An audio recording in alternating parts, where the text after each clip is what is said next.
Okay, so the Supreme Court ruled today, I'm sure you saw this. This is important on two cases. One, you actually have to put in your age before you get access to pornography. Who would fight against that in the first place? It's mind-boggling to me. And number two, yes, parents can opt their kids out of education on homosexuality and transgender lifestyles. So parents won big today twice. I expect fully that California will ignore all of it and do what the hell it wants, because that's what they think. They think they're above all this. They think they don't have to apply any of this from the Supreme Court because they're smarter than you and I. What do you say?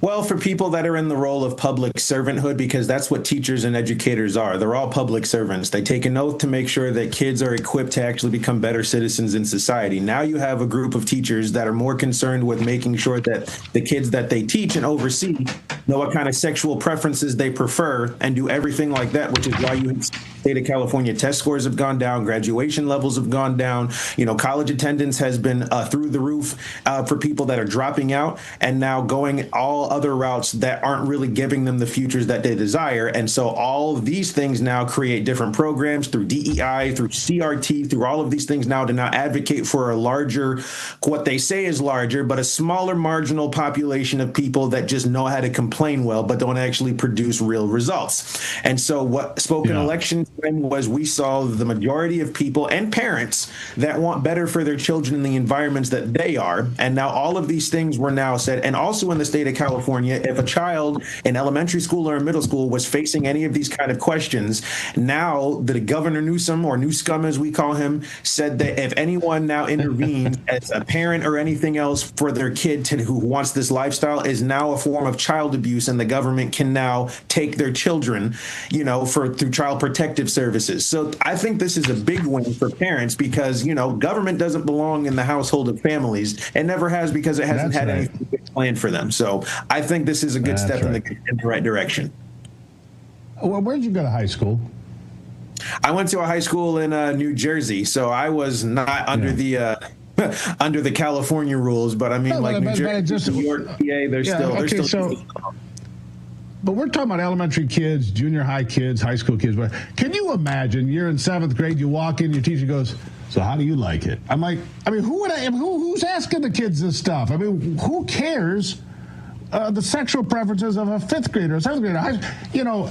I'm old enough to remember if a high school teacher would ask the sexual preference of an individual in that school, you get thrown out of teaching. You get arrested maybe. What's the difference here, Anthony? And maybe I'm a little obtuse here, but what the hell's the difference?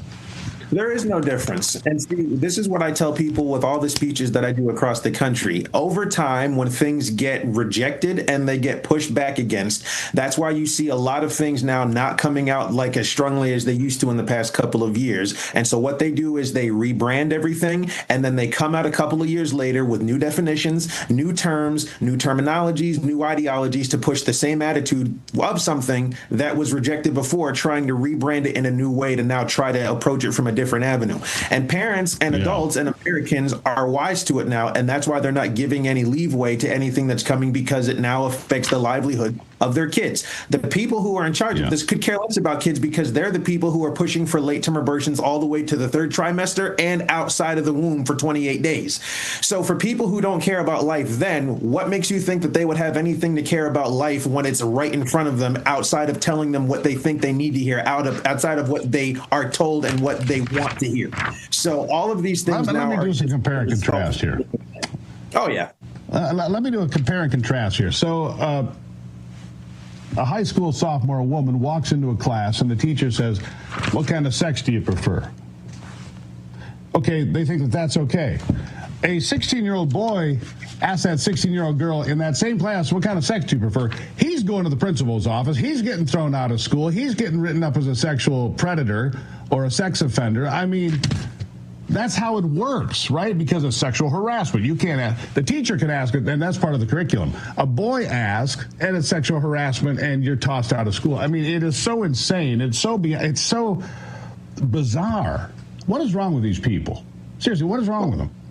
These people aren't thinking. These things have consequences. All actions have consequences, and people fail to realize that every choice that you allow and that you make has a consequence that's eternally bound to it, meaning that you can't do this without this being the end result of it if you choose to go down this pathway.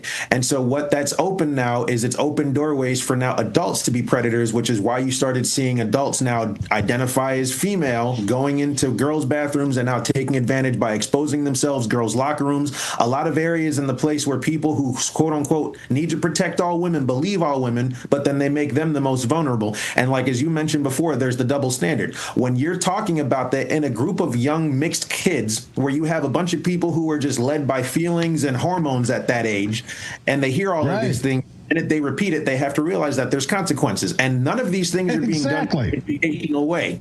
So if education gets taken out of it, then all of a sudden now it becomes lifestyle choices which don't have anything to do with education.